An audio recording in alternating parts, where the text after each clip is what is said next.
आप सभी के अंदर विराजमान परमात्मा को मैं प्रणाम करता हूँ। मेरा प्रणाम स्वीकार करें। हम आज प्रश्न लेंगे कि क्या वाकई ही ब्रह्मा विष्णु और महेश भगवान है। प्रश्न थोड़ा विचित्र लगेगा क्योंकि सब भक्त लोग को थोड़े ठेस पहुँचेगी। ये भी कोई प्रश्न हुआ, लेकिन समझना होगा हमें तत्व ज्ञान की दृष्टि से, अध्यात्म की दृष्टि से और शास्त्र पुराण की दृष्टि से। यही चीज़ें शास्त्र में लिखी हुई है, हमने उनका गलत मतलब निकाल लिया। जैसा कि हम जानते हैं, सृष्टि चक्र का वीडियो आपने मेरा देखा होगा, किस प्रकार से सृष्टि का निर्माण हुआ। सदगुरु दत्तात्रेय भगवान निराकार स्वरूप में आए। उन्होंने अपने को 5 भागों में विभक्त किया। गुरु ब्रह्मा, गुरु विष्णु, गुरु महेश, माता दुर्गा और गणेश, ये सभी निराकार रहे।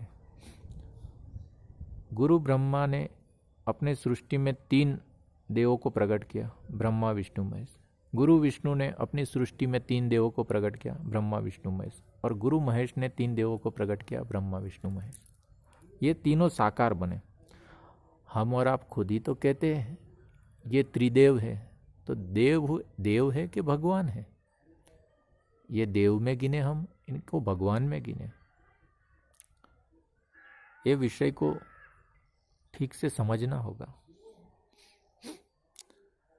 मैं आपसे सच सच कहता हूँ, ये तीनों देव ही श्रेणी में आते हैं, लेकिन उनको भगवान का दर्जा दिया गया है। माता पिता को भी तो हम भगवान का दर्जा देते हैं। स्थूल देहधारी गुरु कैसा भी हो, अज्ञानी ही क्यों ना हो, फिर भी हम उसको भगवान का दर्जा देते। अरे पत्थर की मूर्तियों को भी तो हम भगवान ही कहते हैं। तो ये तो चेतन है, ये देवों में भी श्रेष्ठ है, तो इनको भगवान का दर्जा क्यों दिया? क्या इनको समझने से पहले हम सदगुरु दत्तात्रेय भगवान के नाम का अर्थ समझने का प्रयास करेंगे। जब सदगुरु दत्तात्रेय कहा जाता है, उसका मतलब होता है जो त्रिदेवों को तत्व ज्ञान देके यश दिलाए, वे हुए सदगुरु दत्तात्रेय। जो तीनों देवों को, त्रिदेवों कौन हुए? ब्रह्मा विष्णु महेश, उनको भी तत्व ज्ञान देके यश दिला देते हैं, वो है सदगुरु दत्तात्रेय। अगर हम दत्तात्रेय भगवान कहें, उनका मतलब होता है त्रिदेवों को तत्व ज्ञान देके भगवान के समान यश दिलावे, वे सदगुरु दत्तात्रेय भगवान। यहाँ त्रिदेव ब्रह्मा विष्णु महेश है, लेकिन उनको तत्व ज्ञान देने वाले और भगवत्ता प्रदान करने वाले सदगुरु दत्तात्रेय भगवान हैं। इसीलिए उनका जो नाम है सदगुरु दत्तात्रेय भगवान कहा गया है। इन्होंने ही तीनों देवों को, ब्रह्मा विष्णु महेश को, भगवत्ता प्रदान की। माता गायत्री ने अपने मुख्य 4 स्वरूप में प्रकट हुई, जिसमें माता सरस्वती, माँ लक्ष्मी और माँ पार्वती के रूप में साकार में, और माँ दुर्गा के रूप में निराकार में। उनके मुख्य 4 रूप हैं। आपने देखा होगा माता गायत्री के 5 मुख भी हैं, वो इन्हीं कारण हैं। 5 उसमें से एक मुख उनका और 4 मुख माँ लक्ष्मी, माँ सरस्वती, माँ दुर्गा और माँ पार्वती का है। जिसमें माँ दुर्गा निराकार में रहते हैं, हालांकि उनका जन्म बाद में हुआ सृष्टि चक्र के बाद, लेकिन पहले निराकार स्वरूप में थे वो। तो इस तरह से ये त्रिदेवों, इनको त्रिदेव इसीलिए ही कहा गया है क्योंकि उनका शरीर अभी है और वही घोषणा करते तत्सत। जो साकार शरीर वाले हैं वही उंगली निर्देश कर सकते हैं तत्सत। जो तत्सत कहा जाता है वो निराकार की ओर उंगली निर्देश है कि वही सत्य है। तो ब्रह्मा विष्णु महेश जो त्रिदेव है उनकी उत्पत्ति जो हुई वो गुरु ब्रह्मा, गुरु विष्णु और गुरु महेश से हुई। ये कोई मैं अपनी घर की बात नहीं बता रहा हूँ। शास्त्र में आप पढ़े होगे, ब्रह्म पुराण, भविष्य पुराण पढ़िए, उसमें लिखा है, जो ब्रह्मा जी का लिखा जाता वर्णन, उसमें यही बताते कि ब्रह्मा जी ने सृष्टि की रचना की।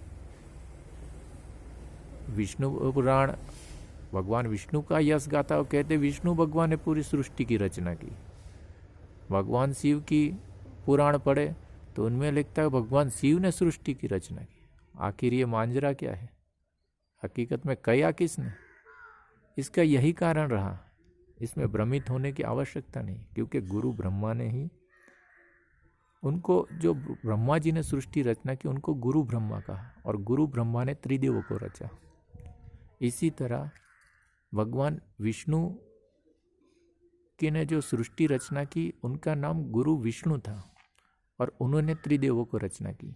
इसी तरह भगवान शिव ने जो रचना की वो गुरु महेश कहलाए और उन्होंने भी त्रिदेवों की रचना की। इस तरह से हर एक गुरु ने, गुरु ब्रह्मा, गुरु विष्णु और गुरु महेश ने 5-5 सृष्टियों की रचना की। इस तरह से कुल 15 सृष्टि वर्तमान में अवकाश में मौजूद है। 5 सृष्टि में हमारे जैसी पृथ्वी भी मौजूद है। कुल मिला के ये तीनों मिला के 15 सृष्टि हुई। 5 वो लोग जिनको महाविदेश क्षेत्र कहते हैं, उसी को गुरु ब्रह्मा, गुरु विष्णु, गुरु महेश, माँ दुर्गा और गणेश, ये 5 लोग और हुए। कुल मिला के 20 सृष्टि हुई। और 21वीं, इसमें से 6 सृष्टि ऊपर की निराकार में रहेगी। 21वीं सृष्टि में सदगुरु दत्तात्रेय भगवान, जिनके दर्शन मात्र से ही मुक्ति मिल जाती है। ये मुक्ति मोक्ष या निर्वाण कहा जाए, जो स्थायी मुक्ति अविनाशी, जिनके बाद अविनाशी लोक में जाने के बाद हमें पुनः शरीर नहीं लेना, अवतरित नहीं होना पड़ता। कर्मों से मुक्ति, तमाम